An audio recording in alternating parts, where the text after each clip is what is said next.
They built a luxury golf course right over my family's historic cemetery, and now they pay me $50,000 a year just to keep their gates open. My name is Julian, and I'm the last living descendant of the Miller family. For over 100 years, my family owned 300 acres of prime coastal land in South Carolina. But by 2021, all that was left was a small 5-acre plot, the place where my great-great-grandparents are buried. That's when Azure Green's development showed up. They bought all the land around me and pressured me to sell. I refused. Their head developer, a guy named Sterling, who oozes arrogance, told me, "Progress doesn't stop for a few old headstones." He thought a quiet archivist like me would just roll over. He was dead wrong. While I was away on a research trip, his crew accidentally bulldozed my fence and graded the land, turning my family plot into the scenic centerpiece of their 14th hole. They didn't move the graves.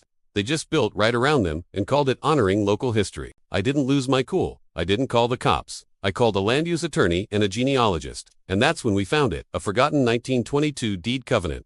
It didn't just protect the graves, it granted my family a perpetual 30-foot wide right-of-way from the highway straight to the cemetery. And where had Sterling built his multi-million-dollar clubhouse and main security gate right on top of my legal access road? I waited. I waited until the morning of their grand opening invitational tournament, with pro golfers and millionaire investors everywhere. Then, I showed up.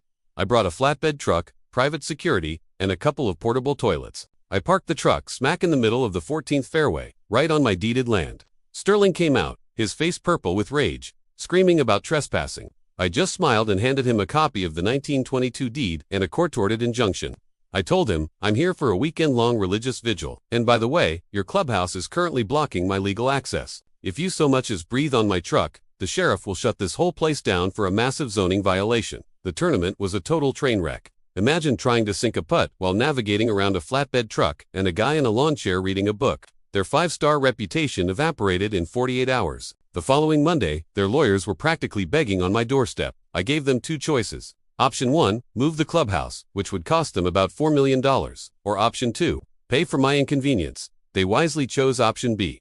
We signed a 99-year lease for the access rights. They cut me a check for $150,000 in damages and agreed to a $50,000 annual preservation fee, which goes up by 5% every single year. They also have to maintain the cemetery to pristine, 5-star standards, all on their dime. And the best part, if they ever miss a single payment, the injunction kicks back in, and I get to park my truck on the 14th green all over again. Sterling doesn't make eye contact with me anymore, but hey, my ancestors have never had a nicer lawn. Have you ever had to fight a developer to protect your own history? Let me know your story in the comments below. Thanks for watching, and don't forget to subscribe.